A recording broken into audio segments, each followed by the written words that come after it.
학습에 앞서 오늘의 사례부터 살펴보겠습니다.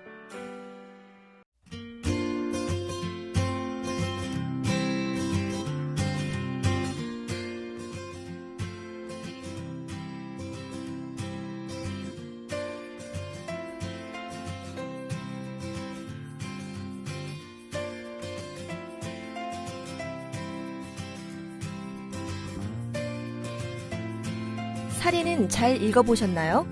학습 윤리적 관점에서 바라볼 때 해당 사례는 선진 외국 대학에서는 모두 퇴학감일 정도로 매우 심각한 수준입니다. 이번 시간에는 출처를 바르게 제시하는 방법에 대해서 살펴보겠습니다.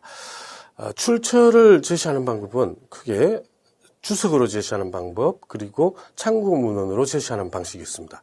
이것들은 정해진 규정이 있는데 정해진 규칙에 맞게 잘 정확히 작성하셔야 됩니다. 이런 출처 제시 방법, 그리고 또 우리가 논문을 쓰고 레포트를 쓸 때 필요한 인용하는 방법에 대해서도 살펴보겠습니다.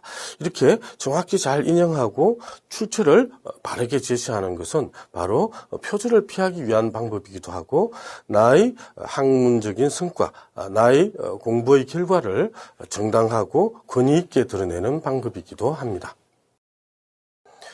우리가 글을 쓸 때, 레포트든 학술적인 글을 쓸 때 다른 사람의 글 또는 다른 사람의 자료들을 갖고 와서 활용할 때는 그 출처를 명확하게 밝혀주어야 합니다.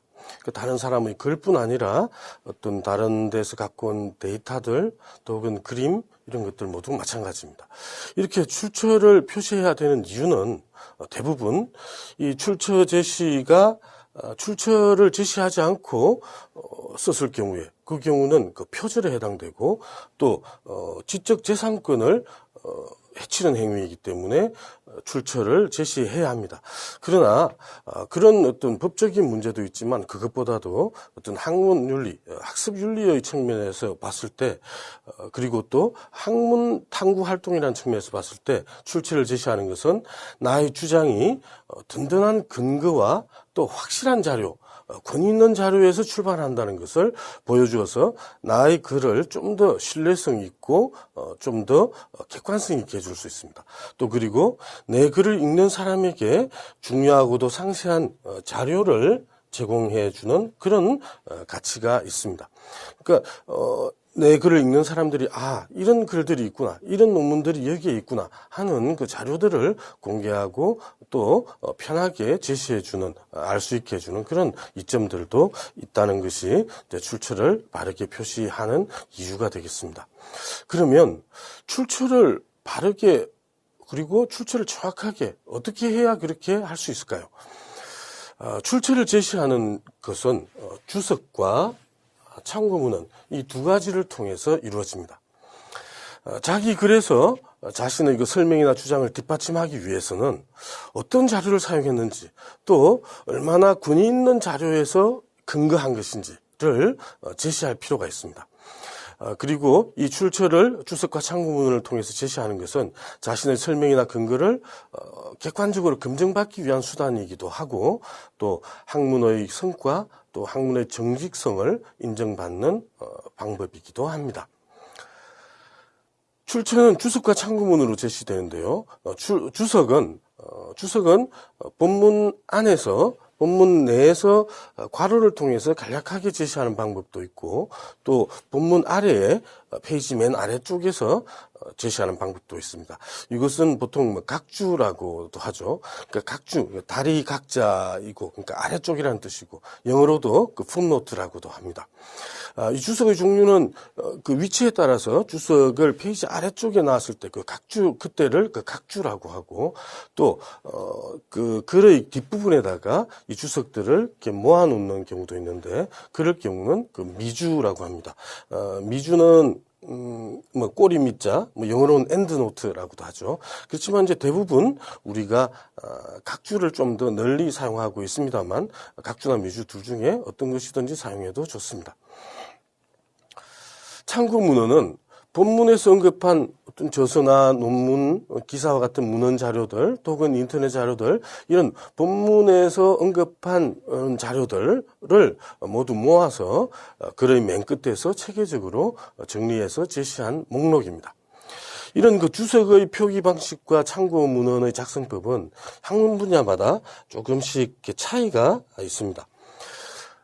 그런데 차이가 조금씩 있어서 어떻게 생각하기에 따라서는 좀 어렵다고 생각할 수 있을지도 모르겠습니다. 그러나 어떤 방식이든지 한 가지 방식을 일관되게 사용하면 됩니다. 그러니까 여러분들께서는 지금 여기서 설명되는 방식을 그대로 따라 하셔도 좋고, 또 혹은 여러분들의 전공 교수님이 쓰신 논문이나 전공과 관련되는 그 책, 논문 이런 데서 사용하고 있는 방식을 그대로 따라 하시면 문제가 없습니다. 즉 주석과 참고문을 다는 그 방식은 학문 분야마다 조금씩 차이가 있습니다만 어떤 것이든지 간에 하나로 일관되게 사용하시면 됩니다. 자, 그럼 먼저 상세한 출처 표기법을 살펴보도록 하죠. 다른 사람들의 글을 인용할 때는 인용 부분에서 그 출처를 제시하고 또 글의 맨 뒤 참고 문헌에서도 출처를 제시해야 합니다. 그래서 주석을 사용했을 경우에, 특히 이제 각주 같은 것을 사용했을 경우에 상세하게 그 출처에 대해서 표기가 되고, 또 본문에서 좀 간략하게 제시하는 그런 방법도 있습니다. 그런 것을 이제 여기서는 편하게 그 페이지 아래쪽에서 각주로 제시할 때는 상세한 출처 표기법이라고 하고, 본문 페이지 내에서 본문 내에서 괄호 열고 간략하게 그 출처를 제시하는 경우에는 간략한 출처 표기법이라고 이렇게 좀 편의상 말을 사용해서 쉽게 정리를 하고 나눠보도록 합시다. 하여튼 두 방법은 주석이나 참고 문헌이나 출처 표기법에는 큰 차이는 없습니다. 상세한 출처 표기법 중에서 특히 이제 주석에 의한 출처 표기법을 살펴보도록 하죠. 이 상세하게 각주를 통해서 페이지 아래에 쓰는 각주를 통해서 상세하게 출처를 제시하는 방법은 좀 인문학 분야에서 좀 더 널리 쓰이는 방식입니다. 이것은 본문 아래쪽 페이지 아래쪽에 각주가 나타나는 방식으로 흔히 사용하고 우리가 가장 널리 사용하는 방식이기도 하죠. 이때 이 주석에서 이 상세한 출처 표기법 주석에서 반드시 필요한 항목들은 글쓴이, 그러니까 저자 이름, 책 이름, 출판사 이름, 출판 연도, 또 인용한 쪽수 이런 것들이 필요하게 됩니다. 세부적으로는 약간씩 변화가 있습니다만 기본적으로 이것이 가장 기본적인 요소가 되어서 이것들이 약간씩 변화하게 됩니다. 그리고 앞으로 이 설명을 들으시다 보면은 이런 그 순서라든지 또 그 문장 부호들, 마침표냐, 뭐 꺽쇠냐, 이런 것들이 대단히 까다롭고 너무 복잡하다고 생각하실지도 모르겠습니다. 그런데 이것을 여러분들께서 일일이 다 외우고 머릿속에 암기해야 될 필요는 없습니다. 여러분들께서 이런 방식을 따라서 그대로 한번 써보시면, 그러니까 레포트를 쓰실 때 한번 이렇게 그 주석을 달고 창문을 달고 이렇게 한 번만 해보시면 아마도 머릿속에 잘 기억이 되어서 뭐 따로 다른 것을 보고 참고해야 될 일이 없지 않을까 생각합니다. 그렇게 잘 안 된다면 지금 설명하는 방식이나 또 여러분들의 그 전공 과목에 관련되는 논문들, 또 혹은 뭐 애플리케이션 같은 데서 연구윤리 이런 데서 이런 방법을 보고 그대로 따라하시면 되겠습니다. 지금 여기 주석에 반드시 필요한 항목들 이런 것들이 있는데 좀 더 정확하게 표시하기 위해서는 뭐 판수를 표시하거나 뭐 초판이나 재판이나 이런 것들을 표시하거나, 또 혹은 출판 도시, 그러니까 서울이라든지 런던, 그러니까 서울 콜론 런던 콜론 해놓은 것들은 출판 도시를 이야기하는 것들인데 좀 더 정확하게 표시하기 위해서는 이런 것들을 포함해서 쓰기도 합니다. 자, 주석에 의한 출처 표기법인데 먼저 이제 단행본의 경우를 살펴보겠습니다. 주석에서 출처를 표기할 때 그것이 단행본, 그러니까 일반 도서에서 갖고 왔느냐, 논문에서 갖고 왔느냐, 또는 인터넷 자료인가, 또는 신문 기사인가 이런 데 따라서 그 표시하는 방식이 약간씩 차이가 있습니다. 그래서 이제 책이냐 그러니까 책이냐 또 아니면 논문이냐 또 뭐 신문이냐 이런 데 따라서 약간씩 다르기 때문에 예와 함께 설명을 드리도록 하겠습니다. 먼저 단행본, 특히 이제 단행본 중에서도 동양서의 경우에 필요한 요소들은 글쓴이, 책 이름, 출판사, 출판연도, 인용한 쪽수 이렇게 5가지가 기본적으로 필요합니다. 예를 보시면 아래쪽에 최재천, 글쓴이 저자이죠. 쉼표, 그 다음에 인간과 동물, 책 이름입니다. 그 다음에 국리, 출판사 이름, 출판연도, 인용한 쪽수입니다. 이 쪽수는 뭐 138쪽이라고 써도 되고 혹은 138면 뭐 이렇게 면이라고 쓰셔도 되고 또 혹은 영어로 된 책 같은 경우라면은 뭐 P.138 이렇게 쓰셔도 괜찮습니다. 밑에 얘도 마찬가지죠. 그다음 저서에서 인용했을 경우 서양책에서 인용했을 경우를 보죠. 이때도 역시 마찬가지로 필요한 것들은 동양서와 같습니다. 여기 제임스 크로스 화이트 저자 이름이죠. 그 다음에 The Rhetoric of Reason 이건 책 이름입니다. 서양서의 경우는 책 이름을 이렇게 이탈릭체로 표시하는 것이 일반적입니다. 그러니까 동양책은 겹극세로 하거나 또 혹은 아무런 표시를 하지 않는 것이 책 이름을 나타낼 때 보통의 방법입니다. 이 페이지 보시면은 여기 겹극세가 있죠. 그리고 여기는 아무 표시가 없습니다. 여기 겹극세가 있죠. 이렇게 겹극세나 아무 표시가 없으면 책 이름이란 뜻이죠. 그런데 서양서의 경우에는 이렇게 이탈릭체로 표기를 합니다.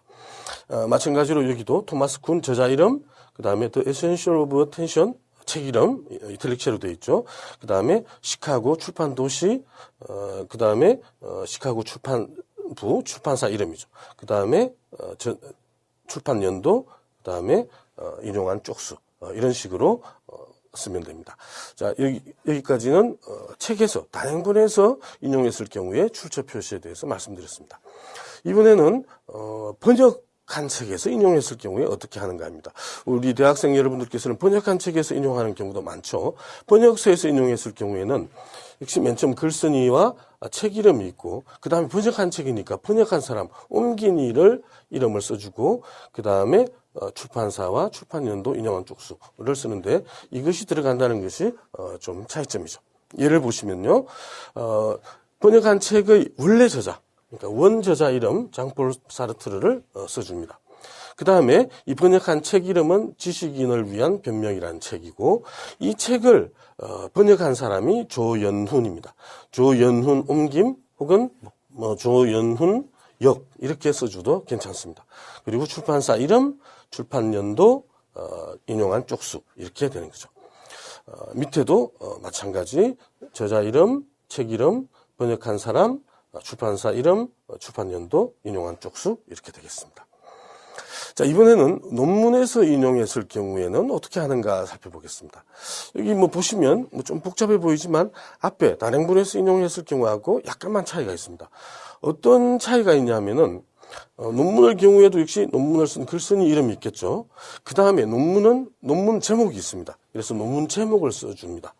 그 다음에 이 논문 제목, 논문이라고 하는 것은 논문 따로 혼자만 달렁 이렇게 출판되거나 그렇지는 않죠. 논문들은 보통 어떤 학술지나 또 아니면 뭐 논문집이나 혹은 책이나 이런 데 안에 들어 있습니다. 그래서 이 논문이 어디에 들어 있었는가, 논문이 들어 있었던 학술지 이름이나 혹은 논문집 이름을 써주는 것이 필요하죠.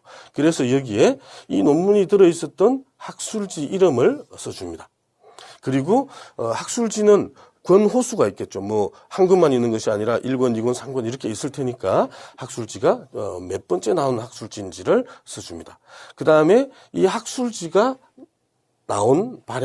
이 학술지를 발행한 기관 이름을 써주고 그 다음 출판연도, 인용한 쪽수 이렇게 써주는 순서입니다. 그러니까 단행본하고 큰 차이가 없죠. 예를 봅시다. 김진석 논문 쓴 사람 이름입니다. 그 다음 논문 제목 동물 이용 연구 윤리입니다. 그 다음에 이 논문이 어디에 있었냐 하면은 과학연구윤리라는 그 학술지 속에 들어 있었습니다. 그리고 이 과학연구윤리는 유네스코 한국위원회 편에서 나왔고 2001년 122쪽에서 인용했다는 뜻이죠. 그 다음 밑에 예를 한번 더 볼까요? 하병학, 문정희 두 사람이 쓴 논문입니다. 이 논문 제목은 묘비명에 대한 수사학적 소고 부제로 국립 5.18 민주묘지 묘비명을 중심으로 하고 이게 전체가 논문 제목입니다. 이 논문은 수사학이라는 학술지의 제13집에서 실렸고 이 수사학은 한국수사학회에서 발행했습니다. 그리고 이 논문은 2010년에 나왔고 184쪽에서 인용했다는 뜻입니다. 참고로 여기 보면 논문에는 이렇게 혹극세가 이렇게 되어 있습니다. 혹극세가 이렇게 되어 있죠. 아까 앞에서 일반 단행본일 경우에는 이렇게 겹극세가 사용됐습니다. 이렇게 겹극세가 있으면은 단행본에서 도서에서 인용했다는 뜻이고 이것처럼 이렇게 혹극세가 사용되면은 논문이라는 뜻이죠. 서양 논문의 경우에는 혹극세보다는 이렇게 따옴표를 좀 더 선호해서 사용하는 경향이 있습니다. 서양 논문의 경우를 한번 볼까요? 서양 논문 역시 논문 쓴 사람의 이름, 논문 제목, 이 논문이 들어있었던 학술지 이름과 근호수, 출판 연도, 인용한 쪽수 마찬가지 배열입니다. 예를 봅시다. 여기 토니 베허 쓴 사람 이름, 그 다음에 디스시플리너리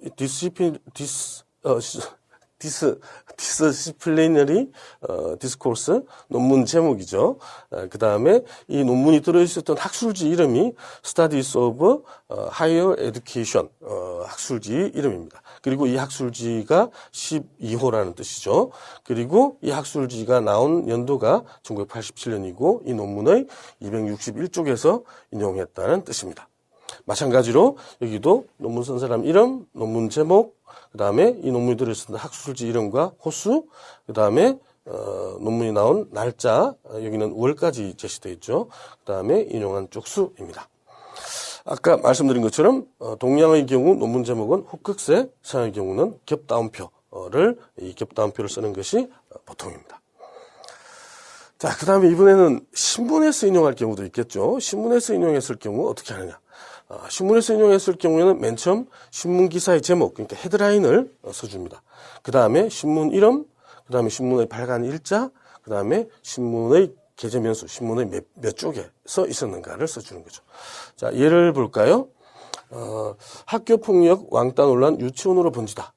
따옴표로 되어 있고 이것은 그 신문 기사의 제목, 헤드라인이겠죠. 그 다음에 신문 이름, 그 다음에 날짜, 그 다음에 이 신문의 몇 쪽인지, 몇 면인지를 써주는 거죠. 마찬가지 신문 기사, 그 다음에 신문 이름, 그 다음에 날짜, 게재 면수 이렇게 쓰면은 신문 기사에서 인용했을 경우 어떻게 출처를 제시하는가에 대한 것입니다. 그 다음에 인터넷에서 인용했을 경우입니다. 우리가 인터넷에서 좀 많이 인용하는 경우가 있습니다. 특히 대학생 여러분들께서는 어떤 자료를 인용할 때 다른 무엇보다도 가장 먼저 쉽게 접근하려고 하는 것이 인터넷일 테니까 이 인터넷에서 인용했을 경우에 어떻게 하는가 좀 귀담아 들으실 필요가 있겠습니다. 인터넷에서 인용했을 경우에는 맨 처음에 그 기사 제목, 신문이니까 기사 제목이겠고 글이라면 그냥 글 제목이겠죠. 그 다음에 그 인터넷 매체 이름, 그러니까 인터넷 매체 이름 혹은 인터넷 사이트 이름 이런 걸 써주고 그 다음에 이 기사의 작성 일자, 이것은 신문 기사이기 때문에 작성 일자가 있는 것인데 그렇지 않을 경우 일반 글일 경우 블로그라든지 어떤 특정 사이트에서 어떤 글을 인용했을 경우에 그때는 작성 일자까지는 써주지 않고 그냥 기사 글 제목하고 그 다음에 사이트 이름만 써주면 되겠죠. 그 다음 사이트 주소를 써주고 마지막에 접속 일자를 써줍니다. 여기서 한 가지 조심해야 될 것은 작성 일자를 그 사이트 주소를 쓰실 때 그냥 대표 사이트명 가령 www.naver.com 이렇게만 써주시면 안 되고 인용하려고 했던 그 페이지 맨 위에 주소창이 있습니다. 그 주소창에 보시면은 http://www.naver.com/ 쭉 계속 이어지죠. 그 전체 주소를 다 써주셔야 되는 것, 그것은 꼭 기억하셔야 됩니다. 예를 보시면은 여기 인터넷에서 봤던 그 기사 제목이 있죠. 그 다음에 이 인터넷이 실려 있었던 경향신문이라는 매체 이름이고 혹은 사이트 이름이 될 수도 있겠죠. 그 다음에 신문이니까 이 날짜가 들어갔습니다. 그 다음에 그 인용한 그 사이트 제목입니다. 사이트 주소입니다. 사이트 주소 전체를 이렇게 쭉 다 써주시고 마지막에 접속 일자를 써줍니다. 인터넷에 써 있는 자료를 인용했을 때 접속 일자를 써주는 까닭은 인터넷에 있는 자료라고 하는 것들은 항상 좀 가변성이 있습니다. 유동성이 있는 거죠. 어떤 자료를 그 인터넷 글을 올린 사람이 블로그라든지 올린 사람이 자기 나름대로 좀 수정을 하거나 변화를 시킬 수가 있겠죠. 그렇기 때문에 이런 주소를 써주게 됩니다. 다음 사전에서 인용했을 경우입니다. 사전에서 인용했을 경우에는 항목 이름을 먼저 써주고 사전 이름, 출판사, 출판 연도를 써줍니다. 예를 들면은 노래라는 것을 항목을 사전에서 찾았다면은 노래라고 항목 이름을 써주고 그 다음에 사전 이름, 출판사 이름, 출판 연도 이렇게 써줍니다. 외국의 경우도 똑같이 마찬가지로 항목 이름, 사전 이름, 그 다음에 출판 연도, 출판사 이름을 써주는 거죠. 자, 이번에는 주석에 의한 출처표기법에서 주석에 있는 출처표기법에서 참고문헌에서 어떻게 표현해야 되는가를 살펴보도록 하겠습니다. 지금까지 설명한 것은 이제 각 주에서 그 페이지 아래에서는 각 주에서 그 출처들을 어떻게 제시하는가에 대한 자세하게 표시하는 상세한 출처표기법에 대해서 설명을 드렸습니다. 이번에는 참고문헌에서는 그러면 어떻게 작성하는가입니다. 참고문헌에서 출처를 제시할 때에는 앞에서 말한 것처럼 참고문헌은 인용했던 자료를 맨 마지막에 다시 한 번 더 정리해 놓는 그런 부분입니다. 그래서 참고문헌에서 제시할 때는 먼저 그 배열을 알기 쉽게 해주는 것이 필요합니다. 보통 이렇게 그 저서와 논문, 그 다음에 기타 자료 이런 식으로 분류를 합니다. 이거 외에 좀 더 자세하게 세분화해서 분류해도 좋겠죠. 그런데 일반적으로 문헌 자료들, 그 다음에 인터넷 자료라든지 방송 자료나 이런 기타 자료들 이렇게 나누고, 그 다음에 그 안에서는 국내 논저, 국외 논저 이런 순으로 이렇게 배열을 하고요. 그 다음에 국내 논저 안에서는 가나다 순, 또 국외 논저 안에서는 역시 그 저자명의 가나다 순으로 이렇게 쭉 정렬을 합니다. 이 참고문헌에서 필요한 항목 역시 주석에서 말씀드렸던 것하고 거의 비슷합니다. 아주 작은 차이는 있습니다만 대체로 비슷하게 된다고 생각하시면 되겠습니다. 참고문헌 역시 주석처럼 그 출처를 제시하는 방법이 항목 분야마다 차이는 있습니다만 아까 말씀드린 것처럼 하나의 방법을 일관되게 쭉 사용하시면 됩니다. 참고문헌 작성 요령은 주석에서 작성 요령하고 거의 비슷한데 다만 참고문헌 작성에서 논문의 경우에는 그 인용한 그 쪽수 대신에 그러니까 인용한 그 논문 자체의 쪽수 대신에 이 논문이 들어있었던 학술지의 그 쪽수를 처음부터 끝까지 써주면 됩니다. 어떤 논문이라는 게 어떤 학술지 안에 들어있었을 테니까 그 학술지에 이 논문이 인용한 이 학술지에서 이 논문이 몇 페이지부터 몇 페이지에 들어있었는가를 밝혀준다는 말이죠. 자, 참고문헌의 출처표기법 예를 한번 보죠. 아까 그 주석에서하고 큰 차이가 없습니다. 저서의 경우에, 책의 경우에 그 저자 이름, 요것은 이제 고가연구회 편이라는 단체가 썼죠. 그 다음에 책 제목, 출판사 이름, 출판사입니다. 인용 쪽수는 쓰지 않죠. 그 다음에 양주동, 저자 이름, 책 이름, 출판사 이름, 출판 연도입니다. 논문의 경우라면은 역시 주소와 비슷하게 논문 쓴 사람 이름, 그다음에 이것은 논문 제목이죠. 논문 제목 혹극세로 되어 있죠. 이 논문이 들어 있었던 학술지 이름, 호수, 그다음에 이 논문이 이 학술지를 발행한 기관 이름, 그다음에 연도, 마지막에 이 논문이 이 인간연구 제23호에서 몇 페이지부터 몇 페이지에 있었는지를 써주면 됩니다. 밑에 얘도 마찬가지로 보시면 되겠습니다. 그 다음 외국의 문헌을 인용했을 때 역시 비슷한데요. 여기 바흐틴 MM 그 다음에 요건 책 제목이죠. The Dialogic Imagination 이라는 것은 책 제목이고 요거는 번역한 건데 이 사람이 번역을 했다는 뜻이고 그 다음에 이 출판 도시와 출판사 이름, 출판 연도 이렇게 써줬습니다.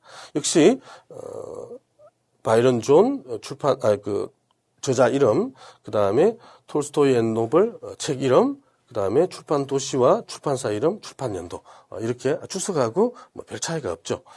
논문 경우도 역시 마찬가지입니다. 논문 쓴 사람 이름, 그 다음에 따옴표의 논문 제목, 그 다음에 논문에 들어 있었던 잡지 이름, 그 다음에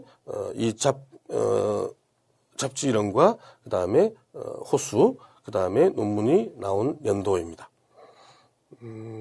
근데 이제 참고문헌에서 하나 좀 유의할 점은 참고문헌에서는 그 주석에서하고는 달리 그 서양 인명을 표시할 때는 성을 먼저 써줍니다. 가령 그 주석에서는 그러니까 홍길동이라면 그냥 홍길동 그대로 쓰면 되고, 서양 사람 경우에 조지 부시라면 조지 부시 이렇게 써주면 됩니다. 근데 참고문헌 경우에는 역시 성을 먼저 써줘야 되니까 한국이라면 그냥 홍길동 그대로 써주면 되는데, 서양 사람일 경우에 조지 부시라면 부시 쉼표 조지 이렇게 성을 앞으로 낸다는 것은 하나 기억해 두실 필요가 있겠습니다. 그 다음, 어떤, 기타 자료, 신문에서 인용했을 경우고, 밑에는 인터넷에서 인용했을 경우인데, 역시 주석에서 설명하고, 같다고 보시면 되겠습니다. 그 다음, 이번에는 간략한 출처표기법입니다. 간략한 출처표기법은 아주 상세하게 출판사 이름, 연도 다 이렇게 제시해 주는 것이 아니고, 본문에서 그냥 아주 간략한 정보만 제시해 주고, 나중에 참고 문헌에서 자세한 내용을 보여주어서 본문을 읽을 때 그냥 쉽게 빨리빨리 읽을 수 있도록 도와주는 것이고, 이것은 주로 이제 인문학보다는 이공계열이나 사회과학 분야에서 좀 더 널리 쓰이는 방식입니다. 이것은, 인용한 출처를 제시하고자 할 때, 그때, 인용한 부분 끝에다가 괄호를 넣고, 괄호 안에다가 간단한 내용, 그러니까 글쓴이하고 출판 연도, 인용한 쪽수, 이런 정도만 간단하게 써넣는 방식입니다. 그리고 완전한 서지사항은 맨 뒤 참고문헌에서 제시하는 거죠. 예를 보시면은, 지금 요 부분을 인용을 했는데, 인용한 뒤에 인용한 내용을 밑에 각주로 표시하는 것이 아니라 핑커 2008년 28페이지부터 30페이지 이런 식으로 간단하게만 이렇게 제시해 주는 방식입니다. 자연과학, 이공계열 이런 쪽에서 좀 더 많이 쓰는 방식이죠. 그리고 이런 간단한 출처 제시법은 지금 그 괄호 안에 이렇게 쓰는 방식도 있겠고, 그것을 제일 널리 쓰이고, 그 다음에 그 외에도 지금 NY 방식, CS 방식도 더불어 씁니다. NY 방식은 name and year 방식인데, 괄호 안에 이름하고 연도만 써주고, 페이지는 안 쓰고, 이름하고 연도만 써주고, 자세한 것은 맨 뒤 참고문헌에서 제시합니다.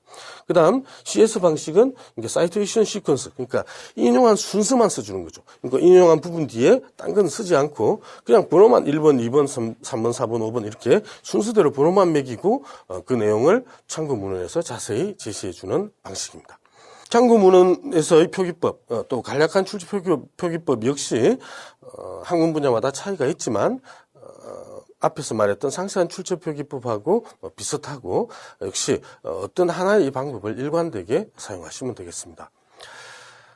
참고문헌에서 제시하는 방법은 이런 식으로 제시하기도 하죠. 이 차이는 뭐냐면은 아까 상세한 표기 방법하고 차이는 이렇게 그 연도를 이름 바로 뒤에다가 붙여 놓는 경우입니다. 이 논문이나 책이 언제 나온지를 좀 더 빨리 확인할 수 있는 방법이죠. 앞에는 이 연도가 괄호 없이 뒤에 붙어 있었는데 이 연도를 바로 이렇게 앞에다가 붙이는 이런 식으로 쓰는 방식도 있습니다. 주로 이공계열에서 좀 더 널리 쓰이는 방식이죠. 다음에는 지금까지 조금 복잡했습니다만 그 출처 제시 방식 중에서 이제 주석을 사용하는 방식, 그다음에 참고문헌을 사용하는 방식에 대해서 설명을 드렸습니다. 이번에는 인용하는 방법에 대해서 살펴보겠습니다. 글을 쓰자면은 내 생각만 가지고 글을 쓸 수는 없죠. 다른 사람이 한 말, 다른 사람이 쓴 글, 이런 것들을 인용해 와서 내 논문에서 내 주장을 뒷받침하고 내 말의 타당성을 입증하기 위해서 활용하게 됩니다. 그때 다른 사람의 어떤 생각이나 글을 가져오는 방식이 인용이고, 이 인용은 크게 직접 인용과 간접 인용 두 가지로 나눕니다. 직접 인용은 말 그대로 원문을 있는 그대로 직접 따오는 방식이고, 간접 인용은 원문을 직접 따오자 하니까 너무 길거나 말이 좀 난삽할 때, 그럴 때 좀 요약해가지고 따오거나 아니면 내식으로 좀 더 편하게 알기 쉽게 말을 바꾸어서 인용하는 방식입니다. 먼저 직접 인용을 할 경우에 두 가지가 있는데, 맨 처음 좀 더 많이 쓰는 방식은 큰 따옴표를 가지고 출처를 제시하는 방식입니다.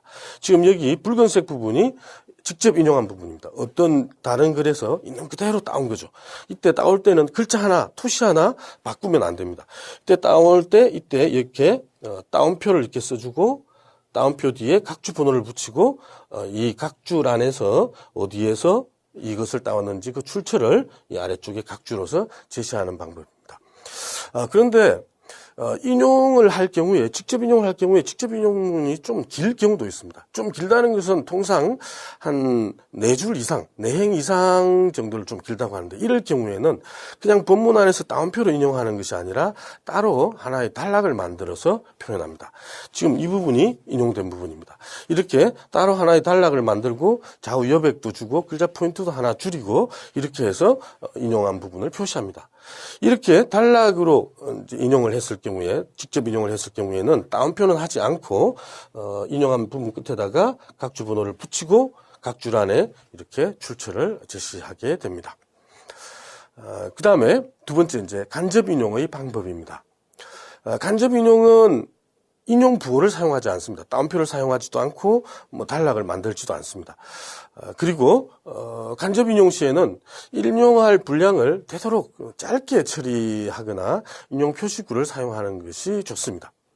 인용 표시구라고 하는 것은 이 누구누구는 뭐라고 말한다, 누구누구의 견해를 따르면 다음과 같다, 이런 말을 사용해가지고 이 간접 인용은 따옴표도 없고 단락 표시도 없기 때문에 어디서부터 어디까지가 내 말이고 어디서부터 어디까지가 인용한 남의 말인가 하는 것을 좀 더 정확하게 나눠줄 수 있도록 이런 인용 표시구를 사용하는 것이 보통입니다. 예를 보시면은 여기서 네이버 백과사전에 따르면 과학의 특징은 다음과 같다 하고 인용 표시구를 했죠. 그 다음에 즉 과학이란 쭉 내려와서 여기까지가 내가 이 사진에서 본 내용을 내 나름대로 이렇게 말을 좀 바꾸어서 원문의 내용을 손상시키지 않으면서 말을 요약한 것입니다. 그렇게 하고 이 뒤에 각주 번호를 붙이고 그 각줄 안에는 그 내용을 제시해 주는 방식입니다. 다음 인용의 방법 중에서 재인용할 경우도 있습니다. 그러니까 일반적으로 재인용은 바람직하지 않지만 내가 인용해야 되는데 그 인용한 것을 찾을 수 없었는데 마침 어떤 다른 사람의 글 속에 그 내용이 있었거나 또 내가 읽을 수 없는 어떤 언어로 되어 있는 말이 어떤 다른 논문이나 책에서 그것이 인용되어 있을 때 그것을 내가 재차 갖고 와서 인용하고자 할 때 이때 재인용했다는 것, 즉 원문을 내가 직접 본 것이 아니라 어떤 것을 통해서 재인용했다는 것을 밝혀주어야 합니다. 예를 보시면은 여기에서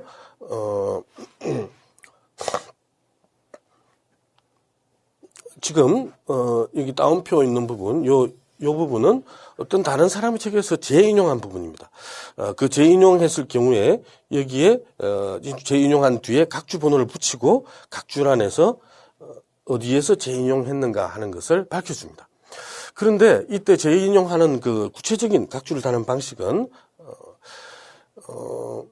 원자료의 서지사항, 원래 내가 인용하고 싶은 서지사항 이거를 A라고 한다면 그 다음에 실제 내가 이걸 어디서 봤는가, 실제 인용한 서지사항을 B라고 합시다. 그러면은 내가 원래 인용하고자 하는 것이 A이고 이것을 B에서 인용했습니다. 그래서 A를 B에서 재인용했다, 이런 식으로 써주시면 되겠습니다.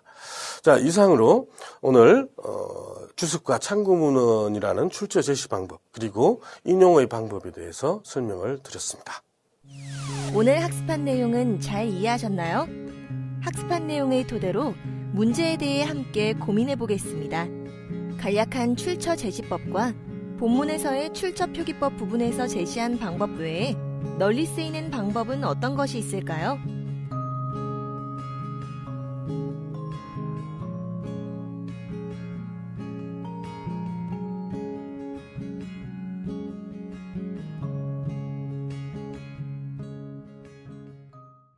이번 시간은 출처를 바르게 제시하는 방법에 대해서 공부해 봤습니다. 출처를 바르게 제시하는 방법은 두 가지가 있었죠.